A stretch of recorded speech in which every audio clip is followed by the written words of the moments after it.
તમે જે વિડીયો જોયો છે એ વિડીયોનો ફૂલ પ્રોજેક્ટ લેવા માટે તમારે આવી જવાનું છે ગૂગલની અંદર. ગૂગલમાં આવી સર્ચ કરી દેજો અલ્પેશ ક્રિએશન 0. તો નીચે તમને સાઇટ જોવા મળે છે, આના પર તમારે ક્લિક કરવાનું છે. અહીંયા તમે ક્લિક કરશો તો આ રીતે તમારી પાસે ખુલીને આવશે. અહીંયા એક સર્ચનું આઇકન છે, એના પર ક્લિક કરી તમારે કોડ લખવાનો રહેશે. કોડ છે 1136 એટલું લખી સર્ચના આઇકન ઉપર ક્લિક કરવાનું છે.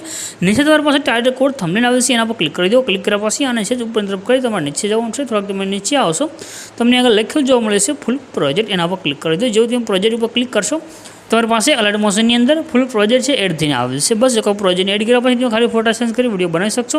તો નીચે જે ઇનપુટનું બટન છે એના પર ક્લિક કરી પ્રોજેક્ટને તમારે ઓપન કરવાનું છે અને પ્રોજેક્ટ તમે ઓપન કરશો તો આ રીતે ખુલીને આવે છે. હવે એની અંદર તમારા ફોટાને કઈ રીતે સેન્ડ કરો એના માટે થોડોક વિડીયો તમારે ધ્યાનથી જોવાનો રહેશે.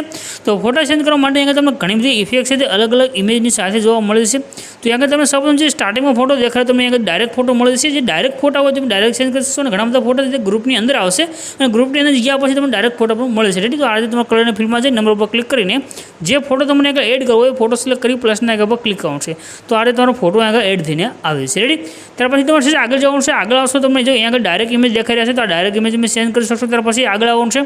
આગળ આવશો એટલે તમને આગળ જે ગ્રુપ છે તે પણ તમને જોવા મળી જશે. રેડી? અહીંયા તમને જે 5 ગ્રુપ દેખાય છે 5 ગ્રુપની તમને એક ઇમેજ જોવા મળશે. જેમ કે ગ્રુપ છે એના પર ક્લિક કરી એડિટ ગ્રુપમાં તમે આવશો અહીંયા તમને ઇમેજ જોવા મળશે. ઇમેજ ઉપર ક્લિક કરીને તમારે ઇમેજને સેન્ડ કરવાનો રહેશે. રેડી? તો આ રીતે તમે ડાયરેક્ટ ઇમેજ અને ગ્રુપની અંદર તમારે આ રીતે ફોટા સેન્ડ કરી દેવાનો છે. જેટલા પણ ઇમેજ છે બધા ઇમેજ તમે સેન્ડ કરશો તમારો વિડીયો બની છે. ઉપરથી શેરનું આઇકન છે એના પર ક્લિક કરી એક્સપોર્ટના બટન પર ક્લિક કરશો વિડીયો તમારો સેન્ડ થઈને આવશે.